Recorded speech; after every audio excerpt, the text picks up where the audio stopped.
Of finding new friends when old partners prove less than reliable. Indonesia, just one of many countries and blocs forging new trade deals amid tariffs hiked, reduced or suspended very often with very little notice.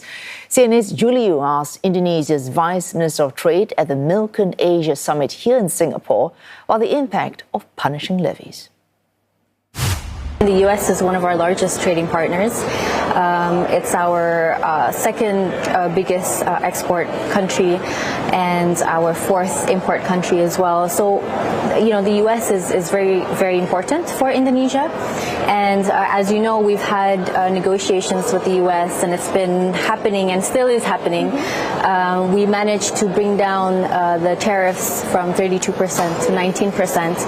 And so this will then give way and give us more of a leverage to continue some of our industrial kind of goods and commodities to be exported to the U.S. We have things like footwear, and then we have many others. Rubber is also another one. Apparel is a big one also. So, the lower the tariff, the better it is in that way. We understand that countries like the U.S. have their own positioning regarding, what is currently happening, and that's something that, we respect. But at the same time, we are continuously trying to engage in the best way that we can, because again, harnessing on that, trading partnership that we've had for so many years and seeing how we can work together. I mean, geopolitically, outside of everything, it's not an easy time, I think, for a lot of the countries across the world. We see that there are so many tensions, between, for example, Palestine and Israel, even though, President Prabowo, during the UNGA just last week, he gave a very monumental kind of speech in which vouched for peace, right? Having that solution for both countries. But regardless, we have these tensions happening. There is also the Ukraine and Russia, and then there are things happening in the South China Sea, for example.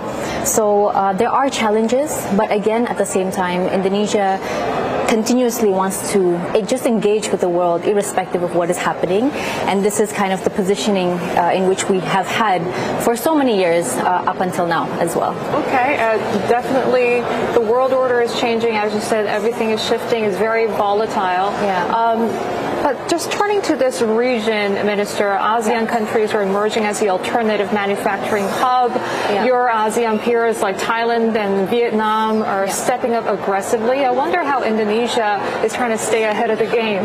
Yeah, so again, with the ASEAN region, we're very grateful. Recently, just a few days ago, we wrapped up the ASEAN Economic Ministers meeting, and we had an incredible engagement across the ASEAN countries.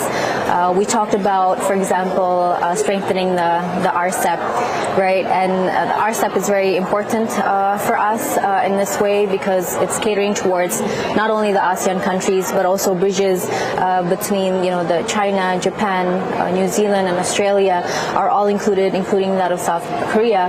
So engaging in that sense is really important. And so the ASEAN is really just not only a region, but we need to continuously collaborate given everything that is happening right now. The best is to do this in the most appropriate way right now, right? So there's a lot of momentum for this kind of engagement.